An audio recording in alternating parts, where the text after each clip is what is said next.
Look, I didn't want to be a half-blood. If you're reading this because you think you might be one, my advice is close this book right now. Believe whatever lie your mom or dad told you about your birth, and try to lead a normal life. Being a half-blood is dangerous. It's scary. Most of the time, it gets you killed in painful, nasty ways. If you're a normal kid reading this because you think it's fiction, great. Read on. I envy you for being able to believe that none of this ever happened. But if you recognize yourself in these pages, if you feel something stirring inside, stop reading immediately. You might be one of us. And once you know that, it's only a matter of time before they sense it too. And they'll come for you. Don't say I didn't warn you.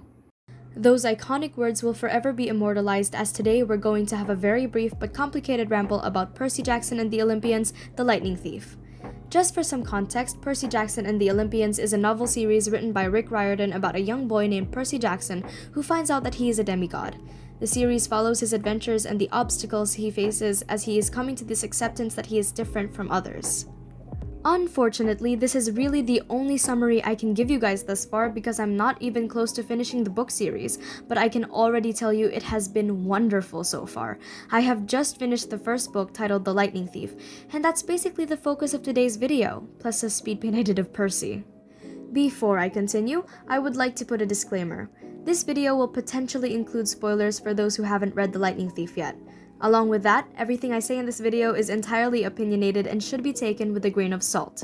That being said, my name is Kori Kireki, and this is a complicated ramble about Percy Jackson and the Olympians, the Lightning Thief. I'm not really a book kind of person. I find it extremely hard to just sit still and read, so when I say I finished reading Percy Jackson, I really only mean listening to the audiobooks on YouTube, which I will link down below. I've always really liked Greek mythology though, so it's a no-brainer that I picked up on Percy Jackson fairly easily. Thing is, my first interaction with Percy Jackson was actually in its movie adaptation directed by Chris Columbus. At the time, I thought it was the coolest thing ever, but comparing it to the book now that I've finished it, my views were completely changed, as in an entire 180. There were so many differences, so many storylines they had to cut, so many unnecessary changes that they made to the story. It almost seemed like the book and the movie were two different projects entirely, which I will link the article written by Rick Riordan himself regarding this down below. However, I digress. This is the book we're talking about after all, as much as I'd love to nitpick at the movie. I assume you could imagine how hard it was for me to transition my view of each of the characters. Here were the few things that I was shocked to learn because of the movie's influence. First of all, the characters' ages.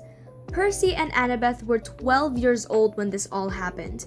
They were being attacked by literal monsters and still had to go through with their mission at 12 years old. They walked through the underworld at 12 years old.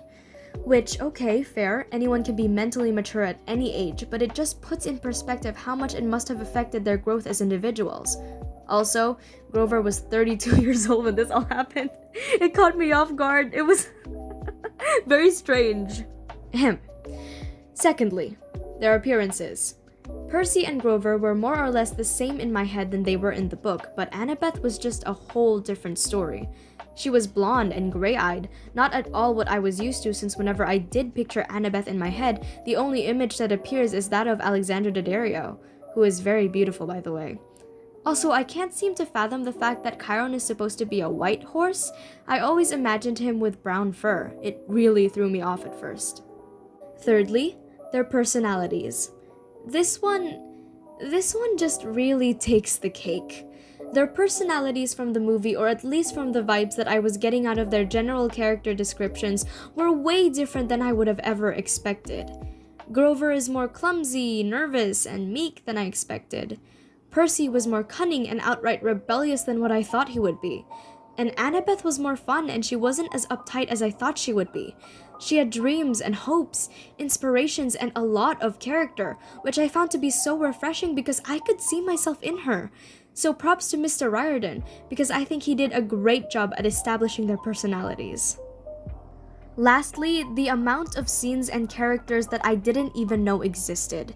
Take for instance Clarice LaRue, or Ares, or Mr. Dionysus, the chapter where they talk to a pink poodle, contacted camp using a literal rainbow, the epic battle between Ares, a god of war, and Percy, a 12-year-old, a battle in which Percy technically won, by the way. I hadn't a single clue about them, and I was missing out on a lot. Regardless of the fact that I basically had to relearn everything about the story that I thought I knew, I found the book to be quite enjoyable. From the world building to the characters to even the little witty remarks Percy would make in between of narrating his story, not a single chapter fell short, at least to me. It provided a large scope for the imagination, and I quite often found myself laughing at some parts of the story, even at Percy's "eat my pants" side note. On the topic of the seaweed brain, Percy is turning out to be one of my most favorite male protagonists so far. I'd like to cite chapter 8 of the book, titled "We Capture a Flag," to further express my opinions on this. In the beginning of this chapter, we receive his thoughts about being in the camp. We get to experience how he is growing fond of it, trying to adjust to this new environment and routine, connecting with his friends like Annabeth and Grover. We can see how much he cares for them, especially Grover, to the point where they have an entire heart-to-heart about his career, about the gods, and this is also where we first truly hear about the story of Thalia Grace, where we then find out in later chapters that Grover was involved in the incident regarding her unfortunate death, and even so, Percy never blamed him. Later on in this chapter, they play a game of Capture the Flag, where he was ganged upon by the Ares cabin, and immediately he spares no time into spitting venom towards them. He was just as much confident as he was stupidly cunning, and he could stand his own ground in battle and out of it, which I find incredibly respectable. Annabeth even commends him for this, stating that he didn't need any of her help when he complained about getting pulverized. As the chapter reaches its end, he is finally claimed by Poseidon as his son. Being confused as he was, he even tried to apologize for his existence as he figures out that his wounds healed in the creek. Chiron then pronounced him as the son of the sea god, leaving him completely bewildered. He finally got his questions answered, but still, he knew something was missing. I know that it's not a grand example, but it just goes to show that even a snippet of this book can prove any of my points, which is truly incredible. My final thoughts about The Lightning Thief. Percy Jackson and the Olympians, The Lightning Thief is an incredible read that I would personally recommend to all ages. It's just the right amount of plot, character, and wonder that a fantasy fiction book should offer. Rick Riordan has done an amazing job writing this, and I personally cannot wait to finish the 4 other books this series has to offer, and then some. Additionally, I also cannot wait to watch the Disney Plus show that Mr. Riordan's team is currently producing, which I am sure will be just as great as the novel. To end this complicated ramble, a quote from the book. "Go on with what your heart tells you, or you will lose all."